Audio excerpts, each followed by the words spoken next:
Hey guys, so after owning the Datejust 41 for 2 years, I wanted to give you my thoughts on it now.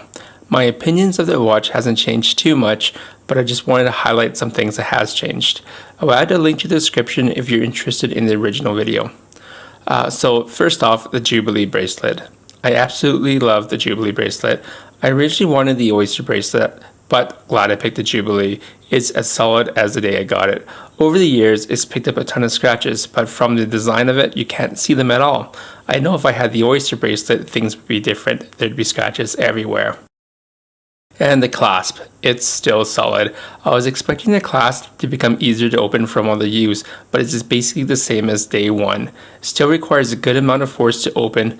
Combine that with the Easy Link system, it's phenomenal. At this point, I would not buy a watch that did not have some sort of micro adjustment system. It's basically the standard today.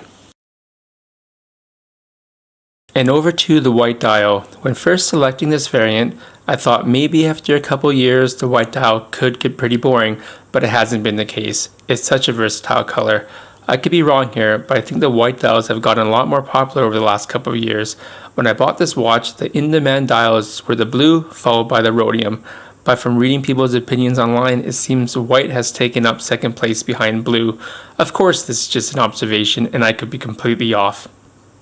Another thing that surprised me about this watch is how versatile the entire package is. I thought I'd be wearing this with a button-up shirt most of the time, but it works with everything, even jeans and a t-shirt. Of course, it's on the blingy side, but it still works. It's a great all-rounder. I don't own a lot of watches, so having watches work in multiple occasions is a must for me. And how can we forget about the Cyclops? At this point, it doesn't bother me too much anymore. I initially wanted to replace the Crystal, but I kind of learned to live with it. And I feel if I did, the watch would look very different than it does now. And I think it would look kind of weird at that point. So for the time being, the Cyclops stays and I just will have to live with it.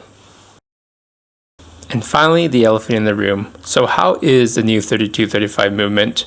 So if you see my first video, I mentioned that the watch is super accurate at 0.2 seconds fast per day, but after 2 years now, the watch has drifted to a -6 seconds per day.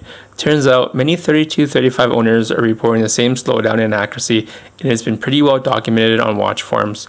I've been following this issue for a while now, but it doesn't sound like Rolex has a fix for it. In fact, service centers don't even acknowledge it as a problem. I read numerous accounts of people sending in their watches, getting it regulated, then after a few months, the watch goes back out of spec. There are many theories as to why these movements aren't performing, but those are just theories and I won't get into them. I'm just gonna keep following the issue and hopefully Rolex comes up with something. If it's an actual fix and not a regulation, I'll be glad to send my watch in before my warranty expires. Well, that's my 2-year review of the Datejust 41.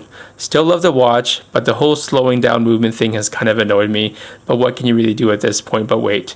Well, that's everything guys. Thanks for watching.